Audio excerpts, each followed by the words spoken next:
ओम नमः सिद्धेभ्यः। ओम नमः सिद्धेभ्यः। ओम नमः सिद्धेभ्यः। मंगलम भगवान वीरो मंगलम गौतमोहनि मंगलम कुंद कुंदाद्यो जैन धर्मोस्तु मंगलम सर्वमंगल मांगल्यम सर्वकल्याणकारकम प्रधानम सर्वधर्माणां जैनं जयतु शासनम जैनं जयतु शासनम सकल विभाव अभाव कर या आत्मकल्याण परमानंद सुबोधमय नमो सिद्ध भगवान आत्मसिद्धि के मार्ग का जिसमें सुभग विधान उस समाधियुत तंत्र का करूं सुगम व्याख्यान।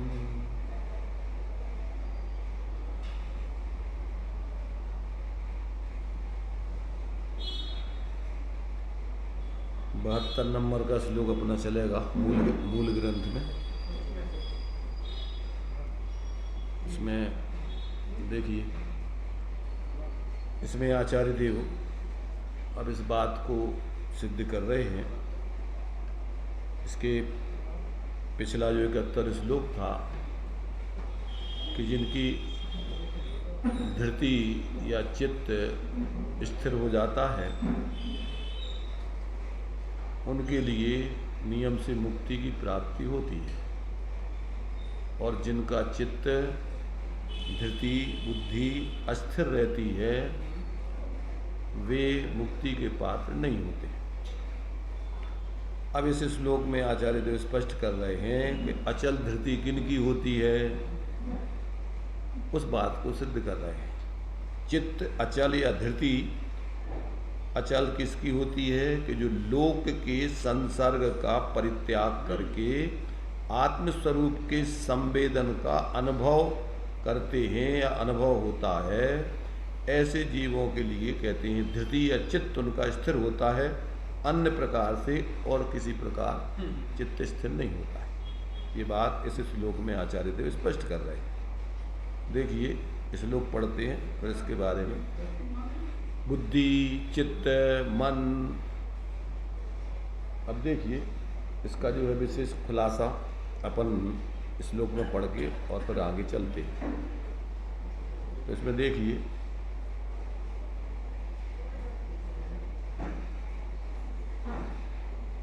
एक बीच में रख सकते हो, एक बीच में रख लो उसको। नहीं वो तो ठीक है, वो तो क्या खिलानी, बैठे रहो तो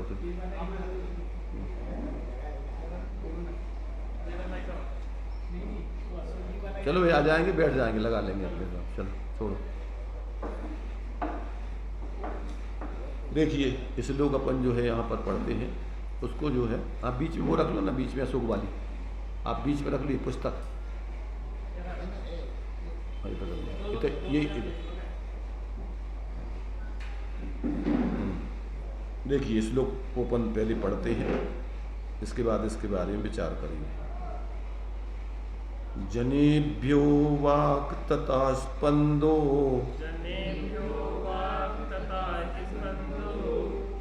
मनश्चित्त विभ्रमः भवन्ति तस्मात् संसर्गम् जैनैर्योगी ततस्त्यजेत्।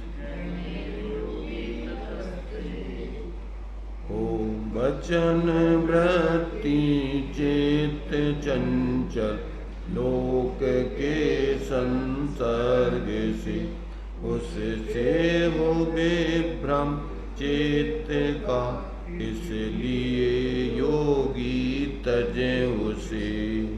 उसमें अलग प्रकार से। देखिए क्या कह रहे हैं, जनेभ्यो अर्थात लोगों के संसर्ग से वाक अर्थात वचन की प्रवृत्ति होती है, और वचन की प्रवृत्ति चित्त के चलायमान होते हुए होती है। तस्मात् इसलिए चित्त की चंचलता से क्या होता है आगे, चित्त विभ्रमा भवंती, चित्त में नाना प्रकार के विकल्प उठते हैं, मन क्षुभित होता जाता है। ततः इसलिए योगी अर्थात जिसको अपने स्वरूप की आराधना करना है, ऐसे योगियों को योग में संलग्न होने वाली अंतरात्मा, ऐसी साधु वृत्ति वाले जीवों को चाहिए कि वह जन ही संसर्ग त्यजेत, लौकिक जनों के संसर्ग का परित्याग करें। खासकर ऐसे स्थान पर योगाभ्यास ध्यान आदि करने न बैठें जहाँ पर कुछ लौकिक जन जमा हों अथवा उनका आवागमन बना रहता हो। तो अब यहाँ अपने लिए देखो दो प्रकार से, एक तो अपन को वाही में लौकिक संसर्ग को त्याग करना, और दूसरे फिर अंतरंग में संसर्ग का त्याग करके तत्संबंधी विकल्पों से रहित होना। अब उसके लिए क्या है, ये तो अपने लिए नास्ति परक कथन हो गया। अस्ति परक कथन तो ये है, अपन को पहले बताया कि वो अपने स्वरूप के अनुभव में रहे तो ये बाहर के लौकिक संसर्ग आदि की उसकी रुचि या प्रवृत्ति होगी नहीं। इधर से तो निर्वृत्ति कर ली और अंदर प्रवृत्ति नहीं करी तो फिर और कुछ दूसरे विकल्प खड़े होंगे, दूसरे काम ढूंढोगे कुछ ना कुछ, उधर धर्म के नाम पर धर्मशालाएं बनवाओगे और कोई काम करोगे। तो ये कहते जब तक आपको अंतरंग में जो अपन को यहाँ बताया कि आत्मस्वरूप का जो स्वसंवेदन है, अनुभवन है, उसका लक्ष्य करके और फिर इनसे निर्वृत्ति करे और उनका आश्रय करके इनकी निर्वृत्ति बनाए रखे, दोनों चीज़ें। माने ऐसा सोचो आप कि जिस व्यक्ति को पहले साइकिल सीखना है तो वो भीड़ से जनसंपर्क से हटके एकांत में सीखता है। तो जिसको अपने स्वरूप का अनुभव करना है तो उसके लिए पहले सब संपर्क से अपने उपयोग को हटाकर एकांत में इसका अभ्यास करें, और जब एकांत में उसका अभ्यास हो जाता है, स्वरूप में उसकी वृत्ति बनने लगती है, तो फिर बाहर में भीड़ में भी उसको एकांत हो जाता है।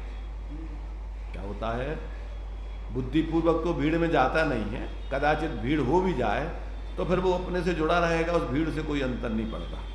माने जब साइकिल सीख जाए तो भीड़ में भी वो साइकिल चला सकता है, अपनी एकाग्रता उसकी भंग नहीं होती है, वो अपने उस ध्यान अपना जो है जहाँ लगाना चाहिए वहाँ लगाए रखता है। तो यहाँ यही बात यहाँ बताई जा रही कि जिसको अपने योग की सिद्धि हो गई, अर्थात वो अपने स्वरूप से जुड़ गया, उसकी वृत्ति अपने स्वरूप की आराधना में लग गई, तो अब उसके लिए उससे अच्छा शांतिदायक दुनिया में कोई चीज़ है ही नहीं। तो अब वो उसके लिए सहज रूप से ही बाहर में उसके लिए जो है किसी प्रकार से लगने की रुचि नहीं होती, और जो कुछ भी उसके संस्कार हैं उसको भी धीरे धीरे वो तत्वाभ्यास स्वरूप की आराधना से क्षीण करता जाता है। तो ये बात जो है अपन को यहाँ मुख्य रूप से आचार्य देव व्यवहार में बाहर से बुद्धिपूर्वक हटे और परमार्थ से अपने अंदर अपने स्वरूप से जुड़े, तो ये अस्थि नास्ति से दोनों प्रकार का कथन है। अब इसके पहले ये इसमें एक ग्रंथ और है नहीं आचार्य देव का, इष्टोपदेश नाम का ग्रंथ है, 51 नंबर के, उसमें 51 श्लोक है। उसमें भी बहुत सुंदर संक्षेप में आत्मार्थी जीवों को हितोपदेश दिया गया है। तो उसमें 2 श्लोक आते हैं, थोड़ा सा शब्दों का अंतर करके, तो इसी से संबंधित है। 37 और 38 नंबर का श्लोक है। तो उसमें दिया उन्होंने, यथा यथा समायाति संवित्तौ तत्मुत्तमं तथा तथा न रोचन्ते विषया सुलभा अपि। यथा यथा न रोचन्ते विषया सुलभा अपि तथा तथा समायाति संवित्तौ तत्तमुत्तमम्। 125 पेज है, बोलिए। क्या दिया? यथा यथा समायाति 125 संवित्तौ तत्तमुत्तमम्। श्रेष्ठ उत्तम तत्व अर्थात अपना निःशुद्धात्म तत्व उसमें नहीं। जैसे जैसे जीव उसके माने उसका उपयोग उसकी नज़दीक आता जाता है, उसका अनुभव में आता जाता है, वैसे वैसे सुलभ विषय भी उसको नहीं रुचती। यथा यथा समायाति संवित्तौ तत्तमुत्तमम् तथा तथा न रोचन्ते विषया सुलभापि। उस प्रकार से उसके लिए सुलभ विषय भी उसके लिए रुचिकर नहीं रखते, वहाँ उसका मन नहीं लगता है। और जैसे जैसे क्या है उसके लिए सुलभ विषयों में मन नहीं लगता है, वैसे वैसे वह उत्तम तत्व की तरफ प्रवृत्ति करता जाता है।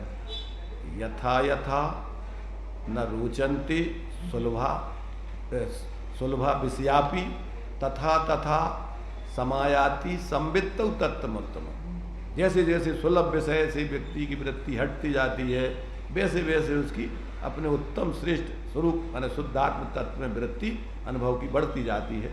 ये परस्पर उसमें सिर्फ शब्दों का ऊपर नीचे किया है, बाकी वही ज्यों के त्यों शब्द हैं। ऐसे यहाँ पर भी जो है जैसे व्यक्ति अपने स्वरूप में उसका विशेष प्रवेश होता जाता है, वैसे वैसे उसको जन संपर्क हटता जाता है, उससे दूर होती जाती है उसकी परिणति। और जैसे जैसे जन संपर्क से उसकी वृत्ति हटती जाती है, संकल्प विकल्प से रहित होते हुए उत्तम तत्व स्वरूप की प्रवृत्ति उसकी बढ़ती जाती है। तो ये दोनों अस्ति नास्ति से उसकी स्थिति यहाँ पर खड़ी होती है, क्योंकि कथन दोनों प्रकार से होता है, नास्ति रूप और अस्थि रूप, और दोनों एक ही साथ सिद्धि होती है उसमें। क्या कि माने जहाँ जैसे जैसे अस्थि से प्रवृत्ति होती है नास्ति रूप सहज होता है। जैसे दृष्टांत दिया था कि जैसे जैसे उजिला बढ़ता जाएगा वैसे वैसे अंधकार दूर होता जाएगा, जैसे जैसे अंधकार दूर हो रहा है तो नियम से उजिला उसका बढ़ता जाएगा। तो ऐसा अस्थि नास्ति से जो है वस्तु स्वरूप की सिद्धि, ऐसे ही अपने स्वरूप में मोक्ष मार्ग, जैसे जैसे स्वरूप की प्रवृत्ति जीव की बढ़ती जाती है वैसे वैसे पराश्रित वृत्ति उसकी क्षीण होती जाती है, और जैसे जैसे पराश्रित वृत्ति क्षीण होती जाती है वैसे वैसे स्वरूप की प्रवृत्ति उसकी बढ़ती जाती है। तो ये बात यहाँ पर अपन को दी है कि वास्तव में चित्त स्थिर होने पर ही जीव की मुक्ति होती है। अर्थात चित्त अपने स्वरूप को जब चित्त में धारण कर लिया जाता है स्थिर रूप से, तो ऐसे जीव की नियम से मुक्ति होती है। और जिसका चित्त क्या है चंचल बना रहता है, अस्थिर रहता है, अपने स्वरूप को वो चित्त में धारण नहीं करके अनेक प्रकार के बाह्य पदार्थों में उपयोग को भ्रमाता रहता है, तो उस व्यक्ति की मुक्ति नियम से होती नहीं। वो नियम से संसार में ही भटकता रहता है, आकुलित जीवन जीता रहता है, चतुर्गति का पात्र बना रहता है। तो ये बात अपन ने जो है पिछले श्लोक में पढ़ी थी। अब उसकी चित्त की स्थिर स्थिति बनाए रखने के लिए अब अपन को क्या क्या करना चाहिए क्या नहीं करना चाहिए वो बात इसमें दी गई। देखिए टीका में उसका खुलासा विशेष करते हैं। लोगों के साथ बोलने से वचन की प्रवृत्ति होती है, प्रवृत्ति से मन का स्पंदन मन में व्यग्रता होता है, व्यग्रता होती है। उस आत्मा के भाव मन के स्पंदन से चित्त विभ्रम अर्थात विविध प्रकार के विकल्पों की प्रवृत्ति होती है। इसलिए योगियों को तजना, क्या तजना, संसर्ग संबंध किसके साथ का, लोगों के साथ का। माने ये अपन देखते हैं, अपने अनुभव की बात है ये तो, कि जितना जितना अपना संपर्क बढ़ता जाता है उतने उतने संकल्प विकल्प, उतने उतने राग द्वेष, उतनी उतनी आकुलता, उतना उतना अपना व्यर्थ का जो है सोचना व्यर्थ का चलता ही रहता है तत्संबंध। तो जिस व्यक्ति को अपने स्वरूप में ही अपनी परिणति को पूर्ण स्थिर करना है तो वो तत्व निर्णय हो गया कि लोक में अपना कुछ नहीं, और बाहर की प्रवृत्ति एकांत से दुखदाई। बाहर की प्रवृत्ति कैसी है? एकांत से दुखदाई, किंचित मात्र भी इसमें सुख की कोई गंध नहीं है, आकुलता ही आकुलता के अलावा। अब इसको ऐसा जिसको ऐसा निश्चय हो गया तो अब वो क्यों माने अविवेक के काम करेगा, क्यों अपने चित्त को भ्रमाएगा, क्यों आकुलता के काम करेगा, क्यों व्यर्थ के बाहर में जो है कर्तृत्व आदि स्वामित्व आदि धारण करके अनेक प्रकार के जो है जिम्मेदारी सिर पर लेकर के और अपनी बुद्धि को खराब करता रहेगा। तो ये जो है यहाँ पर उस बात को कह रहा है कि जिनको अपना कल्याण करना है वे अपने चित्त में से सब पर पदार्थों को खाली करके उनसे अपना संबंध तोड़कर एकमात्र अपने निःशुद्धात्म तत्व से संबंध जोड़ें, तो ही ऐसे जीव सुखी हो सकते। मुक्ति माने क्या? मुक्ति माने मोह से रहित होना। मोक्ष है मोह का जहाँ क्षय, और मोह की उत्पत्ति होती है पर से जुड़ने से, और मोह का क्षय होता है स्वरूप से जुड़ने से। तो जब अपन स्वरूप से जुड़ेंगे तो नियम से अपना मोह क्षीण हो जाएगा, चाहे दर्शन मोह और चारित्र मोह, दोनों प्रकार के मोह का अभाव हो जाता है। तो इस प्रकार से यहाँ पर अपने लिए इसी बात को जो है आचार्य देव, देखो सूत्र तो बात तो बहुत छोटी छोटी लिखी हुई दिख रही है अपन को। क्या दिख रही है अपन को? बातें अपन को बहुत छोटी दिख रही हैं, पर ये बातें छोटी नहीं हैं, गंभीर हैं, गहरी हैं, और वास्तव में ये अपने लिए परम हित के लिए हैं। तो इन बातों को अपन को जिस ऊंचाई से, जिस गंभीरता से आचार्यों ने इनको लिखा है, उसी ऊंचाई से, उसी गंभीरता से यदि हम सुने, समझें और उसको जीवन में अपनावें, तो हमारे जीवन में भी वैसी ऊंचाई जो महापुरुषों ने ऊंचाई प्राप्त की है, वो ऊंचाई हमारे जीवन में भी आएगी। मतलब इसमें व्यक्ति का सार है, इसके लेने से क्या फल मिलेगा, सार रूप में क्या भाई क्या है, अपन को मूल में तो स्वरूप प्रवृत्ति करना है, स्वरूप प्रवृत्ति धर्म है।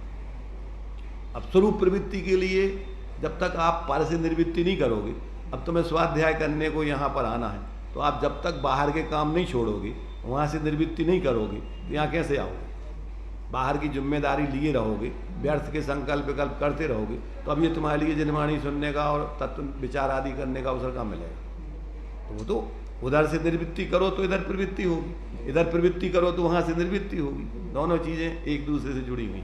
तो ये जो है बात यहाँ पर बतलाई गई। अब उसी को देखिए भावार्थ में लिखते हैं खुलासा थोड़ा। स्पंदन का मतलब होता है चंचलता, मैंने स्पंदन अपन देखते ना हल्ला डुलना, तो मन का उपयोग का हिलते डुलते रहना, वो स्पंदन कहलाता। लौकिक जनों के साथ वार्तालाप करने से मन व्यग्र होता है, चित्त चलायमान होता है और विविध प्रकार के संकल्प विकल्प उत्पन्न होते हैं। उनसे आत्मस्वरूप में स्थिरता नहीं रहती, इसलिए आत्मस्वरूप के अभ्यासी को लौकिक जनों के संसर्ग से दूर रहना योग्य है। देखो ये तो अपने लिए उपदेश है, सिद्धांत ये है कि जिसको आत्मकल्याण करना है वो स्वेच्छा से ही अपने को जन संपर्क से हटाकर अपने स्वरूप के संपर्क से जुड़ता जाता है।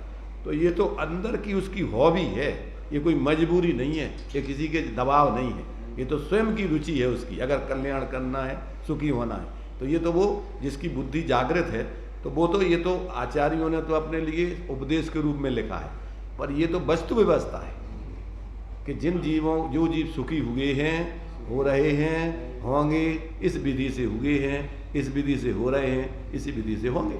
अब जिनको सुखी होना है तो वो इस विधि को अपनाएं, और जिनको संसार में दुखी रहना है तो अब उनको उपदेश देने की जरूरत कहाँ है? वो तो अनादिकाल से सुत परिचितान भूदा सब्बस भी काम भोग बंद कहा एयत शुभलम्बो नवरी न सुलहो बेहत्तस। उस एकत्व भक्त आत्मस्वरूप की क्या परिचय नहीं हुआ, उपदेश नहीं सुना, उन ऐसे लोगों की संगति आदि नहीं की, इसमें ही जीव लगा रहा अनादिकाल से। तो अब उसका आचार्य कहते हम उसको नहीं उपदेश देंगे, हम तो तुम्हारे लिए जो आज तक नहीं किया वो समझाएंगे। तो अपन को उपदेश आत्महित का दिया जाता है, संसार में भटकने का उपदेश देने की जरूरत नहीं है। उसमें तो प्रत्येक जीवाचारीपना कर ही रहा है, एक दूसरे को उपदेश देते ही रहते हैं, तो वैसो कर लो, वैसो कर लो, वैसो, सब संसार बढ़ाने। इसलिए यहाँ एक विशेष माने इसमें जो है ये इन्होंने अस्ति नास्ति से दिया कि लौकिक जनों के साथ वार्तालाप करने से मन व्यग्र होता है, चित्त चलायमान होता है और विविध प्रकार के संकल्प विकल्प खड़े होते हैं। हम ये कह रहे हैं कि कोई बोले ही नहीं, तुम्हारे सामने लोग अपने अपने कार्य में लगे हुए, आप देख देख करके व्यर्थ के विकल्प करते रहोगे। ये ऐसा क्यों कर रहे हैं? मकान बन रहा है तुम्हारे घर के सामने, अब वो मान लीजिए अपने हिसाब से जा, अरे यार ये कैसा पागल आदमी, ये काय के लिए ऐसा बना रहा, इसको ऐसा नहीं बनाना चाहिए था, कहीं मतलब नहीं है इसका। तो इस जीव के लिए ऐसी खोटी आदत तो सोचने की पड़ी हुई है। तो सामने जो कुछ भी देखता है तत्संबंधी उसके विकल्प विचार, और जिनसे अपना परिचय हो तो फिर तो उनको बुला करके क्या देगा, वो थोड़ा बहुत अगर परिचय हो या लगता है कि ये अपनी सुनेगा तो उसको बुला के सलाह देने लगता है। तो मतलब ये है कि ये तो जीव को समझाने की जरूरत नहीं है, ये तो प्रत्येक जीव अंदर से कर ही रहा है। अब ये कार्य जीव ने नहीं किया, उस कार्य का आचार्य उपदेश दे रहे हैं। अब ये विशेष स्पष्टीकरण देखिए। विशेष स्पष्टीकरण, साधक को जैसे जैसे भेद विज्ञान का बल बढ़ता जाता है वैसे वैसे उसको पदार्थों के प्रति उपेक्षा भाव होता है और वीतरागता बढ़ती है। वीतरागता के प्रमाण में वह आत्मस्थिरता प्राप्त करता है। स्वरूप स्थिरता के काल में लौकिक जनों के साथ का संसर्ग स्वयं छूट जाता है। माने ये वस्तु व्यवस्था है कि साधक, अब जो व्यक्ति अपनी स्वरूप साधना में अंतरात्मा को, साधक को एक ही बात कि जो अपनी स्वरूप आराधना के लिए प्रयत्नशील है अथवा साधना कर रहा है, तो साधना कर रहा है उसके जीवन की तो ये माने एक व्यवस्था है। कैसी कि जितना जितना वो स्वरूप स्थिरता करता जाता है उतना उतना उसको बाहर के संपर्क छूटते जाते। तो साधक को जैसे जैसे भेद विज्ञान का बल बढ़ता जाता है वैसे वैसे उसको पर पदार्थों के प्रति उपेक्षा भाव, द्वेष, देखो उपेक्षा भाव में लोगों के लिए इसमें भी भ्रम है बहुत। उपेक्षा भाव माने द्वेष भाव नहीं है, उपेक्षा भाव माने होता है माध्यस्थ भाव, ना अच्छा ना बुरा, तत्संबंधी कोई सोचना नहीं, उसका नाम है उपेक्षा भाव। तो यहाँ कहते हैं उसके माने पर पदार्थों के प्रति उसकी उपेक्षा भाव होता जाता है और वीतरागता उसकी बढ़ती जाती है। जितना जितना मध्यस्थ होता जाएगा अर्थात अपने में स्थित होता है। मध्यस्थ माने क्या, ना इधर झुकना ना उधर झुकना, तो किधर झुकना, अपने में झुकना। भाई इधर या उधर, उधर इधर उधर नहीं हो तो बस अपने में बीच में अपन है, तो अपने में झुकते जाओगे तुम। तो जैसे जैसे जीव बाहर से मध्यस्थ होता जाता है जिसमें अपना राग न द्वेष, तो ऐसी स्थिति बनती है। तो कहते उसी प्रमाण में वीतरागता, उसको वीतरागता बढ़ती जाती है और वीतरागता के प्रमाण में वह आत्म स्थिरता प्राप्त करता है और स्वरूप स्थिरता के काल में लौकिक जनों के साथ का संसर्ग स्वयं छूट जाता है। जब आप ध्यान में हो तब आप बाहर में किसके बारे में सोच रहे, कोई मतलब नहीं।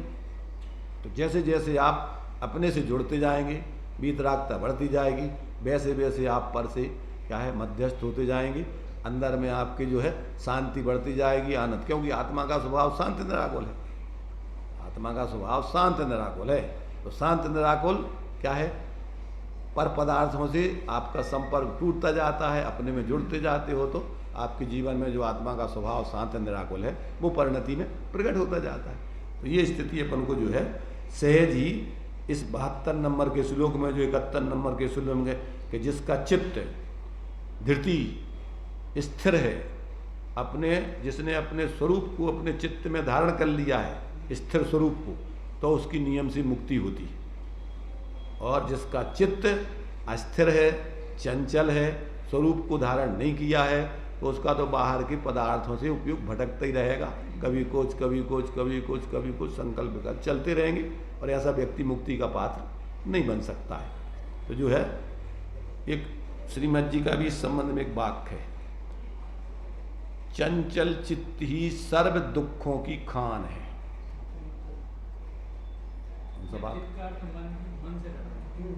उपयोग कहो, चित्त कहो, मन कहो, आत्मा की परिणति कहो, वो सब नाम अपन उसके कुछ भी दो, पर अपना चित्त माने अपना उपयोग जहाँ चंचल होता है, चंचल होता है मोह से। कैसे होता है चंचल? पर पदार्थों का कर्तृत्व, स्वामित्व, एकत्व, ममत्व। क्या है? एकत्व, ममत्व, कर्तृत्व, भोक्तृत्व, ऐसा कहो 4 प्रकार से। क्या? जहाँ पर में तुमने अपनापन कर लिया, अब आपका चित्त एक क्षण के लिए भी स्थिर नहीं हो सकता, रात दिन उसी के विचारों में संकल्प विकल्प उसी में लगा रहेगा। तो जहाँ पर का एकत्व हुआ या पर में ममत्व हुआ, ममत्व कहो स्वामित्व कहो एक ही बात है, जहाँ पर का स्वामित्व, अब आपकी चिंता, अब संकल्प विकल्प खड़े। जैसे मान लीजिए सोच लो आप बैठे हुए दुकान पर, एक कोई परिचित व्यक्ति आया, भैया यार हम थोड़ा जा रहे हैं काम से, थोड़ा हमारी एक गाड़ी रखी है, थोड़ा देखते रहना। अब आपने जो है जिम्मेदारी ले ली उसकी। अब क्या होगा, अब वो क्या कहा, हम आ रहे हैं अभी 10 मिनट में, और 1 घंटा हो गया। अब क्या होगा, अब उसका तुमने क्या कर लिया, तुमने स्वामित्व कर लिया कि अब हाँ ठीक है हम जिम्मेदार हैं, इसको हम देखेंगे।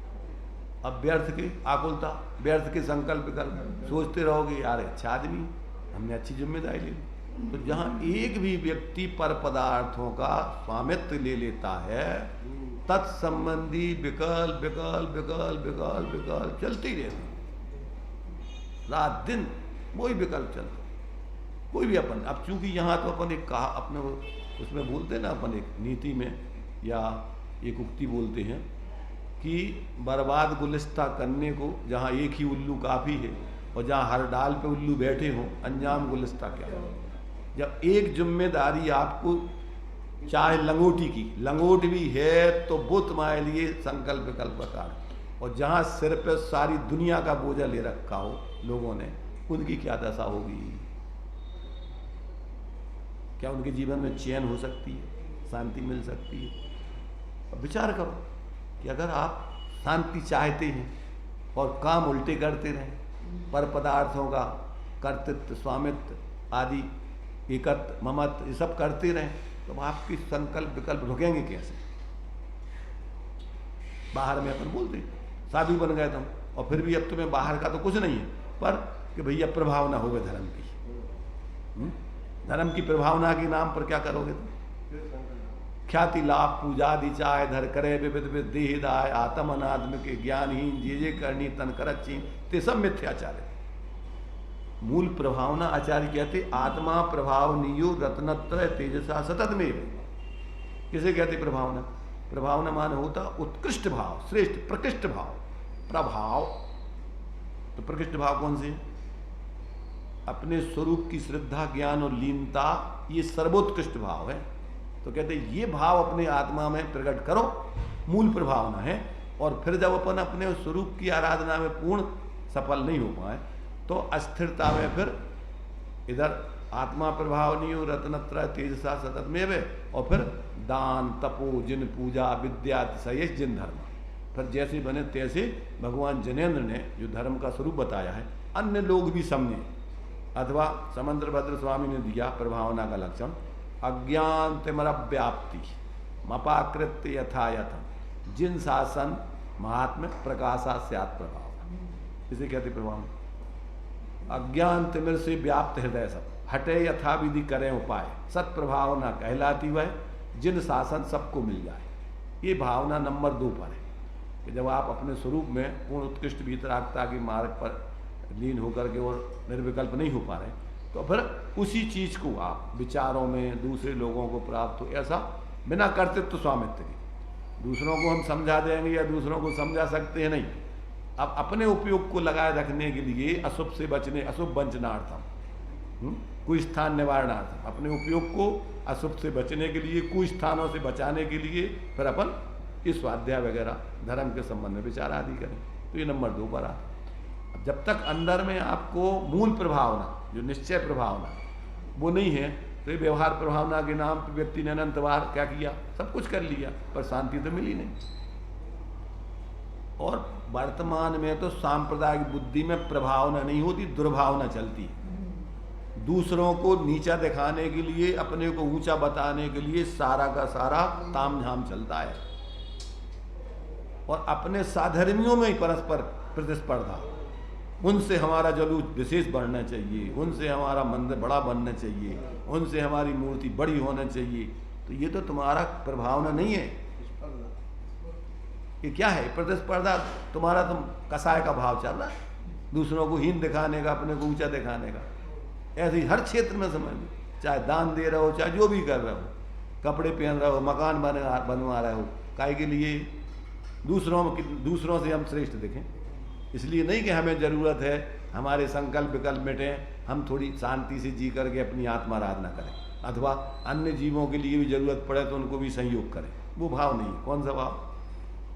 अपने को श्रेष्ठ बताना। तो अपने को श्रेष्ठ तुम क्या हो ये बताओ?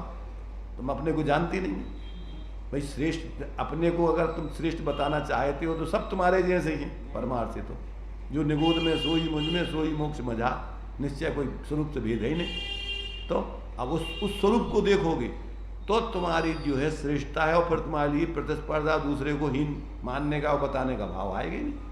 फिर तो आप सोचो कि ये भी तो अपने ही समान है, इसमें क्या अंतर है। इसलिए यहाँ अपन को कहते हैं कि भैया जब तक जीव को ऐसा जो है तत्व का अभ्यास नहीं होता है, और जब तक वो अपने स्वरूप का आश्रय करके चित्त में जो है स्वरूप आराधना नहीं करता, तब तक उसके लिए वास्तव में क्या है, उसका चित्त चंचल, अस्थिर, संकल्प विकल्प निरंतर पर लक्ष्य से चलती रहती है, उसके जीवन में शांति नहीं आती।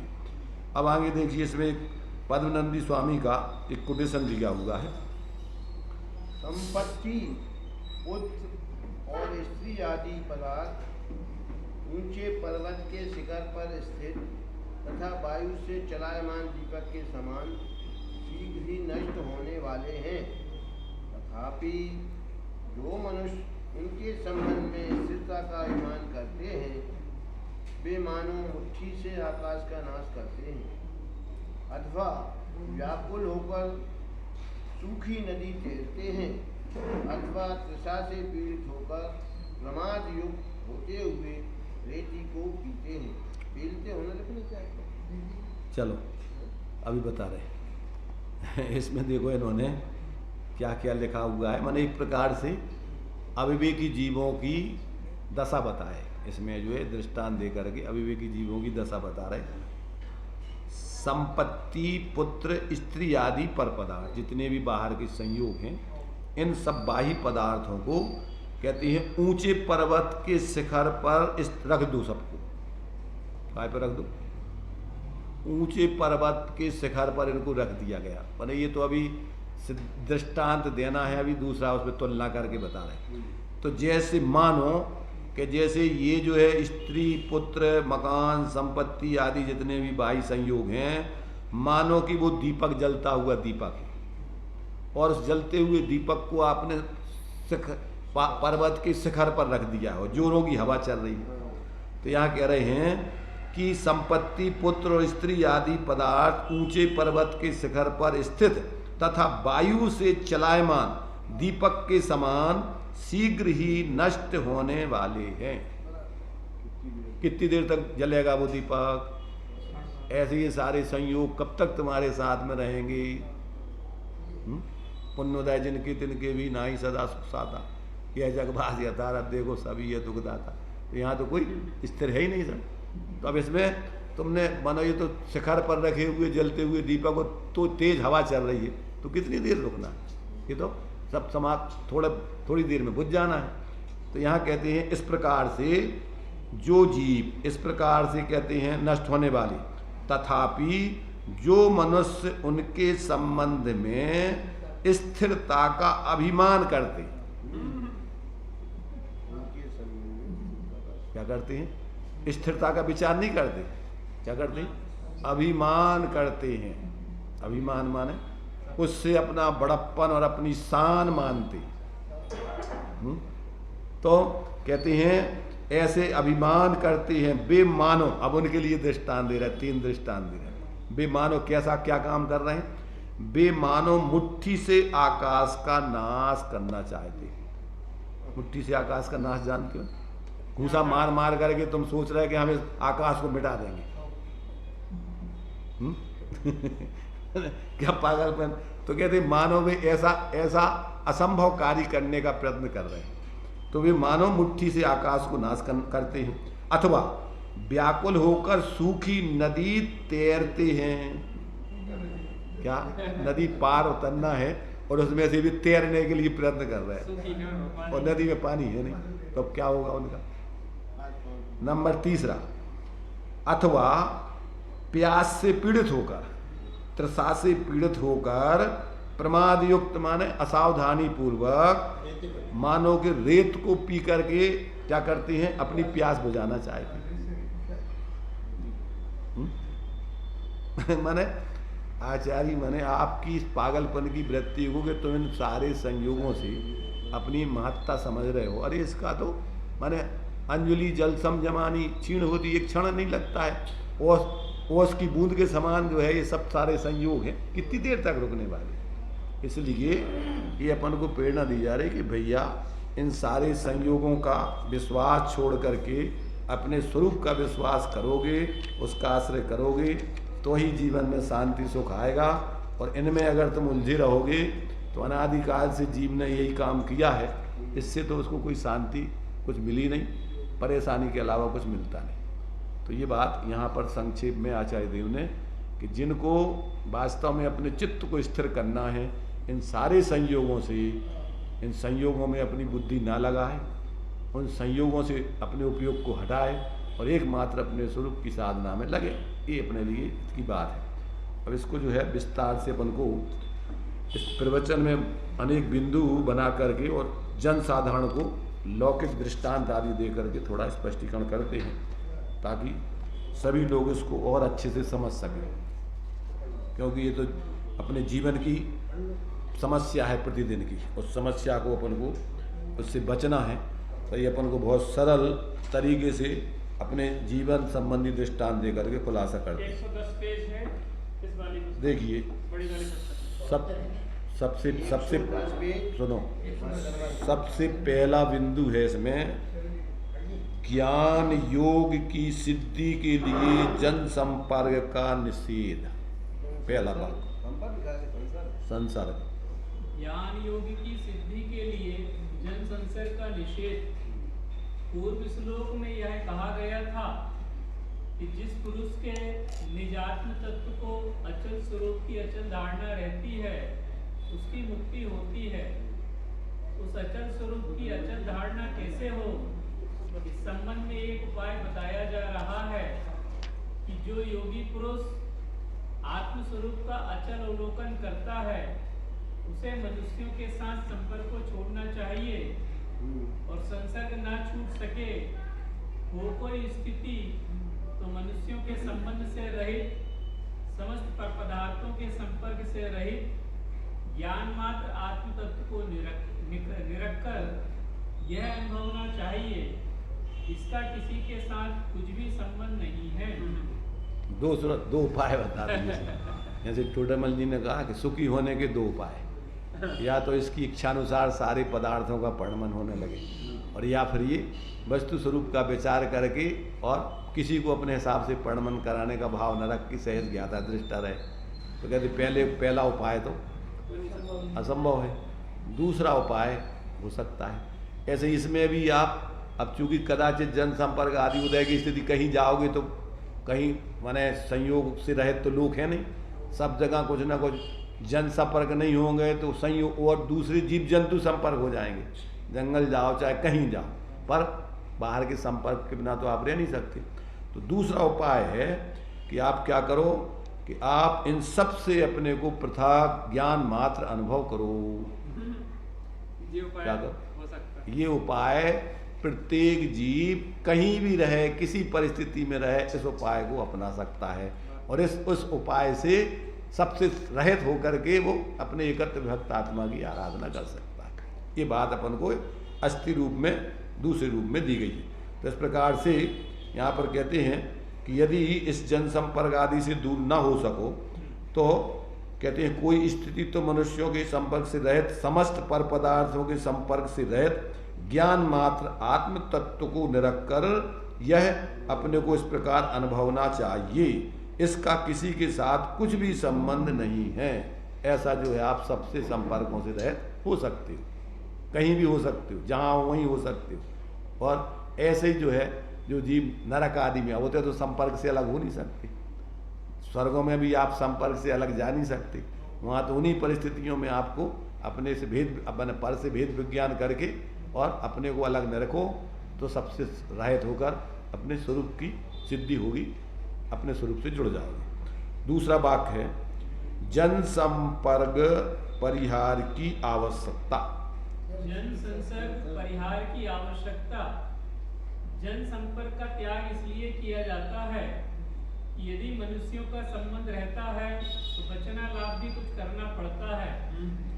जहाँ वचनों का आदान प्रदान हो वहाँ फिर मन में व्यग्रता होने लगती है। मन में चित्त में अनेक प्रकार के विकल्प क्षोभ उठने लगते हैं। जहाँ क्षोभ है वहाँ शांति कहाँ है। यह संसार विकट गोरख धंधा है। मोह के उदय में इस प्राणी को संपर्क बढ़ाने की ही सूझती है। चेतन अथवा अचेतन पदार्थों का संचय जितना अधिक हो उतना ही तो मेरा भी बड़प्पन है। उससे ही मुझे ये सारे सुख प्राप्त होंगे। इस प्रकार की भ्रमपूर्ण धारणा बनी हुई है। इन भ्रांत धारणाओं के विषयभूत जन संसर्ग के परिहार में ही आत्म कल्याण है। हाँ, अब ये जो मान्यता है विपरीत जीव की, कि जितना ज़्यादा हमारे पास बाह्य परिकर होगा, लोगों का समूह होगा, हम उतने श्रेष्ठ होंगे, उतनी हमारी महत्ता है। तो कहते भैया तेरी बुद्धि खराब हो गई है। बाहर के पदार्थों से संयोगों से तेरा संबंध है ही नहीं, और इससे तेरी महिमा नहीं है। इससे तो तेरी हीनता प्रकट होती है कि तेरा अपने अंदर का आत्मबल कुछ नहीं है। तो इनके कारण से अपने आप को श्रेष्ठ करना चाहता है। भाई जो व्यक्ति बाहर से लिपापोती कर रहा है, माने जो ब्यूटी पार्लर में सज रहा है और बाहर की चीज़ें लगा रहा है, इसका मतलब वो असुंदर है कि सुंदर है? भाई असुंदर व्यक्ति बाहर से सुंदर दिखने के लिए नाटक करता है कि सुंदर व्यक्ति करता है? तो अपने आप में जो असुंदर है वही तो कर रहा है। तो जो अपने आप में अपने को बलहीन, शक्तिहीन, कमजोर मानता है, वो इन बाहर के संयोगों से अपने आप को ताकत बताने का प्रयत्न करता है।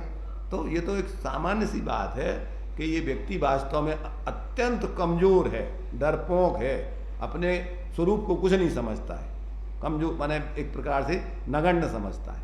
इसलिए कहते भैया अगर तुम्हारे लिए अपने स्वरूप की उत्कृष्टता सिद्ध करना है तो आपको इन बाहर के परिकर, बाहर के जनसंपर्क आदि से आप अपने को पृथक जानकर उनसे आप हटकर अपने स्वरूप की आराधना करो। इससे आपके अंदर अपनी महत्ता और अपना बल पैदा होगा और आपकी अनंत सामर्थ्य प्रकट होगी। जितना जितना बाहर जुड़ते जाओगे उतना उतना तुम्हारी शक्ति को परावण आता जाएगा, उतने दीनहीन होते जाओगे और क्षुद्र हो जाओगे। एक इंद्रिय आदि की दशा ज्ञान के ऊपर जितना आवरण आएगा उतने उतनी दीनता में चले जाओगे। अब आगे दिया है माया मयों में व्यवहार। इन मायामयी जीवों में किस प्रकार का व्यवहार जीव का चलता है उसका खुलासा। माया नहीं पढ़ो ना, पढ़ो तुम। मायामयों में व्यवहार यह संसार है क्या?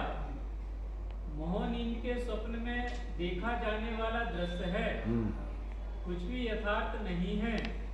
जो पुरुष इस लोक में अपना बड़प्पन चाहते हैं, अपनी कीर्ति चाहते हैं, तो प्रथम तो वह पुरुष ही अनित्य है, मायामय है।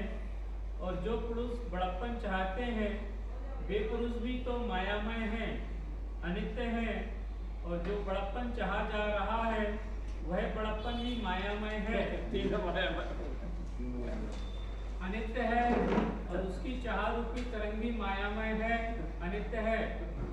देखो तो कैसा विकट अचंबा घट रहा है कि यह मायामय अनित्य पुरुष मायामय अनित्य पुरुषों में मायामय अनित्य कल्पित बड़प्पन की मायामय अनित्य चाह कर रहा है। कुछ भी तो सार नहीं है, लेकिन जिसको अपने अपरिणामी शाश्वत ज्ञानानंद स्वरूप कारण परमात्म तत्व की शुद्ध नहीं है, उसे ये पंचेंद्रिय के विषयों के साधन और मन के विषयों के साधन महान लगेंगे। और जहाँ इतनी तृष्णा बनी फिर वहाँ शांति समाप्त हुई है। देखो देखो मायामय का मतलब होता है अस्वाभाविक, अयथार्थ। अब ये अपनी असमान जाति द्रव्य पर्याय एक वस्तु तो है नहीं, यथार्थ तो है नहीं ये। अब अपन क्या है अपने आप को मान रहे हैं इस असमान जाति द्रव्य पर्याय रूप। तो ये क्या हो गया, तुम्हारा झूठा मानना हो गया, तुम्हारी कल्पित मान्यता हो गई। अब जिन लोगों से तुम अपनी इज्जत प्रतिष्ठा चाह रहे हो वे भी सब इसी माया की समूह हैं, वे भी सब असमान जाति द्रव्य पर्याय में जी रहे हैं। तो वे तुम्हारे वे स्थिर रहने ही नहीं है, उनका तो नियम से परिवर्तन होना ही। तो वे भी क्या, उनसे क्या तुम्हें मिलेगा? और जो तुम्हारी कल्पना है मायामयी, जो चाह है ऐसी, वो भी झूठी है, क्योंकि वो आत्मा का स्वरूप नहीं है, वो मोह का भाव है, काल्पनिक भाव है। तो वो जो चाह है और तो वो भी क्या है, मायामय है। और जो इस प्रकार की चाह कर रहा है वो भी मायामयी है। भाई ऐसी चाह तो वो क्या है, मिथ्या दृष्टि करता है, सम्यक दृष्टि तो ऐसी चाह करता नहीं। तो सारा का सारा झूठे जगत का पसारा, और तुम इस झूठे जगत में स्थिर होना चाहते हो, अपनी विशेषता बताना चाहते हो, ये तुम्हारा पागलपन है, समझदारी नहीं। ये बात यहाँ पर बता रहे हैं कि इस मायामयों में ये तुम्हारा जितना व्यवहार है सब मायामयी झूठा व्यवहार है, काल्पनिक। अपन ऊपर ऊपर झूठे झूठे, मेरा बेटा, अंदर में तनकई अगर तुम्हारे हिसाब से नहीं चले तो एकदम तुम शत्रु बन करके उनको देखते। अपन बाप बेटा को उसमें दिया उन्होंने आचार्य गुणभद्र स्वामी ने आत्मानुशासन में, कि बाप बेटा को मरवा डालता है, बेटा बाप को मरवा डालता है। धर्मो वसेन मनसी यावत तावत हंतान हंतुरपि पस गतोत तस्मिन दृष्टा परस्पर हतिर जनकात्मजानाम रक्षा तत्वस जगता खलु धर्म ये वे। क्या दिया उसमें, जिसके चित्त में धर्म का निवास है वो अपने शत्रु को भी क्षमा कर देता है। धर्मो वसेन मनसी यावत हंतान हंतुरपि, और तस गतोथ तस्मिन दृष्टा परस्पर हतिर जनकात्मजाना। देखा गया है कि जब जिसके हृदय में से धर्म निकल जाता है तो परस्पर पिता पुत्र को मार डालता है और पुत्र पिता को मार डालता है।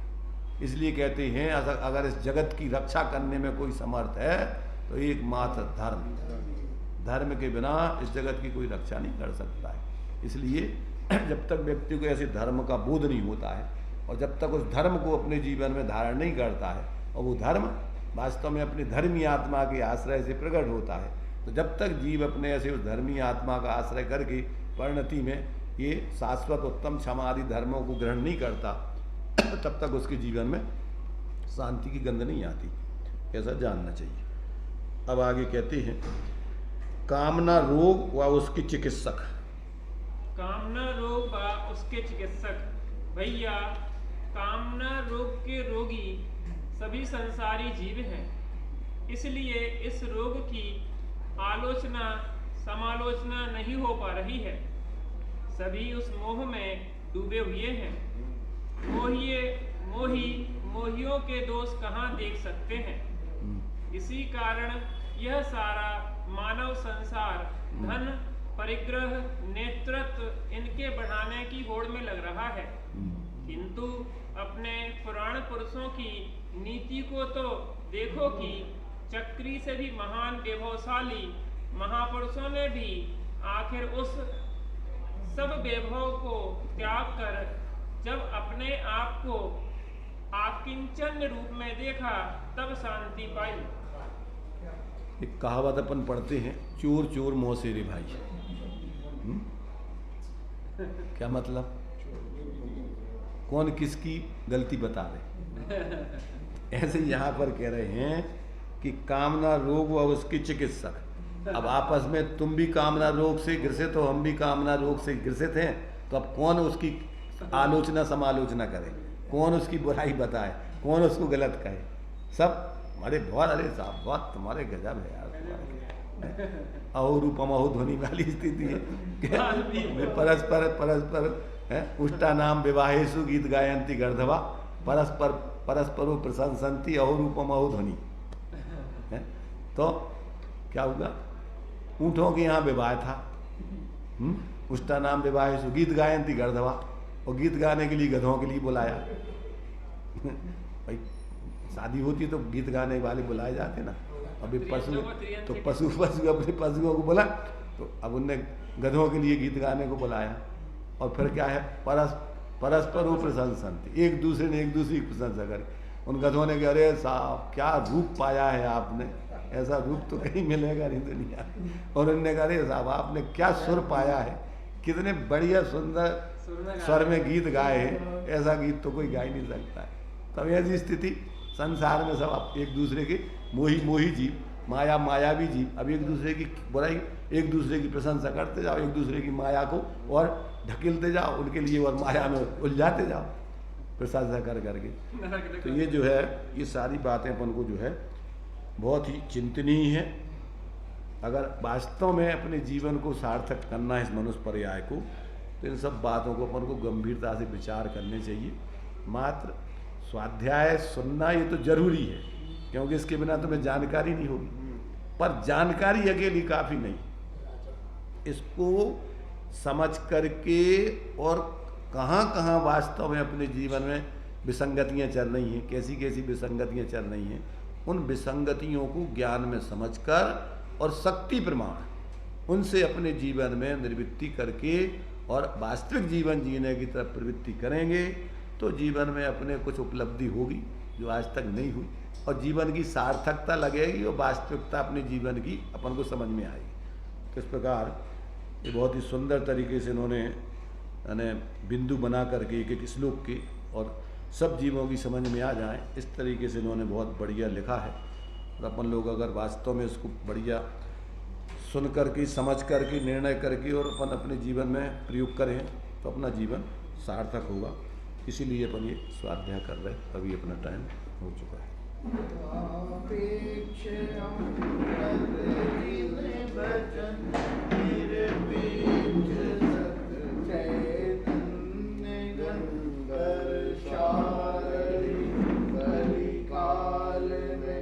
अनुभव करो रे भक्तजन, तीर्थंकरों के विरह में यदि ना रहे ये जिन वचन, तो सफर हित कैसे करे इस जगत में फिर भक्तजन। अज्ञान बस भ्रमते रहे, पशुवत सदाई दुख सहे, धन्य धन्य है वे जीव जो जिन वचन सुन निज हित करे।